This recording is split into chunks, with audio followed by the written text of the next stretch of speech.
Welcome to Johnson Controls and this state-of-the-art facility.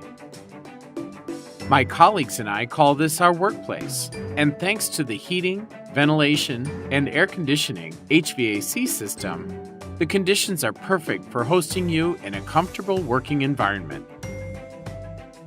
Controlling the temperature and humidity in this environment relies on a sophisticated building automation system and associated machines to move heat from one place to another. The journey this heat takes is not as simple as you might think. Heat energy cannot be directly seen, but its effects certainly can be felt. But what if you could actually see it? Let's take a look at one of our offices. Heat energy has a flow, and given the chance, it will always travel from a higher energy level to a lower energy level. There are many sources of heat energy in most spaces, including this office. Can you see the nice hot cup of coffee? There's our star of the show, Mr. BTU, moving from the high energy level of the hot coffee to the lower energy level of the surrounding air. Before we go any further, let's get to know the little guy. Heat energy in HVAC is quantified in British Thermal Units, or BTUs. 1 BTU is the heat energy required to raise the temperature of 1 pound of water 1 degree Fahrenheit at sea level. With our simulated ability to see heat, we can identify some sources of heat energy. Heat from outside on a hot summer day will infiltrate into our space. The sun's energy beaming through windows adds BTUs. Any electrical consumption generates BTUs at a rate of 3.4 BTUs per hour per watt. Notice the heat coming off the lighting fixtures and the computers in the room. In a sedentary configuration, most people will generate 450 to 500 BTUs per hour. If they are very active, they could be generating as much as 700 BTUs per hour. If a coworker is generating 0 BTUs per hour, this is a bad sign and will eventually become quite upsetting to anyone working near them. Putting them on a performance improvement plan won't help. Mr. BTU will be the leader of our journey, and he represents the heat energy that we need to remove so we aren't overcome by heat exhaustion.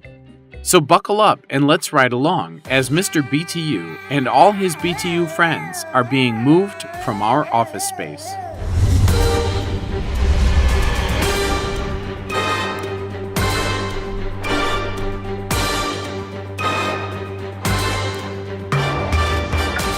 Mr. BTU has transferred into the room air, and an air handling unit is moving him and his entourage towards the return air plenum through a grill. This is not a grill you cook meat on, despite the BTU analogies that could be made, but an opening into the space above the suspended ceiling that leads back to the air handler. Entering the air handler, some small percentage of Mr. BTU's buddies wave goodbye through the exhaust dampers. But Mr. BTU and most of his friends re-enter the main airstream, mixing with fresh air from outside. This is what keeps that oxygen deprivation scenario mentioned before from occurring. After whizzing around in the fan and zipping through a bank of filters, Mr. BTU eventually finds himself traveling across a cold, chilled water coil. Remembering that heat always travels from a higher energy level to a lower energy level, he now enters the chilled water through the walls of the cooling coil.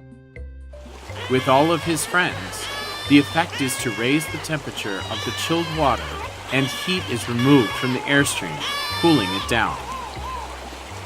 This air returns to the office at this lower temperature, ready to move more BTUs. Mr. BTU and company, however, are now rafting along in the chilled water, traveling inside piping to a large piece of equipment called a chiller. This specialized machine is designed to remove BTUs from the chilled water, which then cycles back to the air handler to pick up more of Mr. BTU's pals.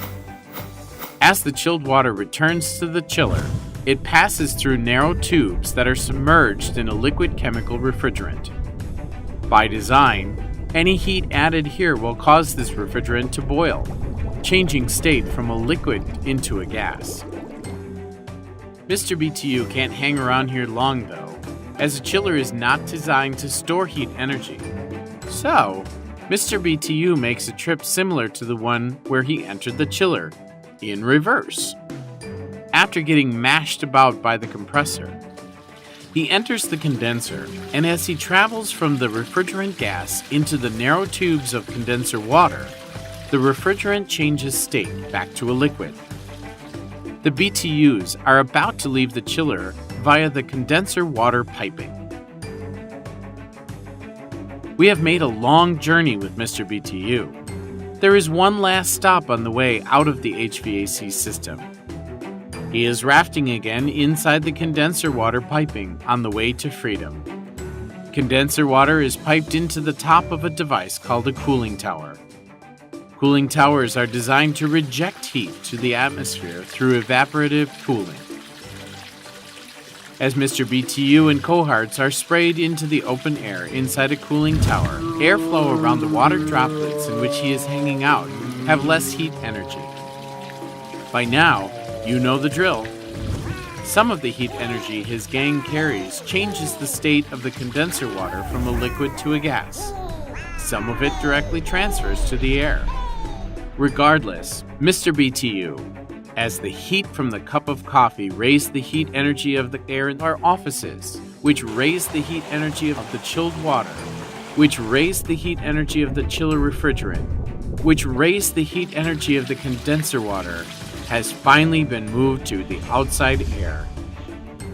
He has made the air he's in less dense and is carried aloft to a new adventure, perhaps in a thunderstorm, then in rainwater, powering a hydroelectric dam, converted as electricity, and into a new cup of coffee.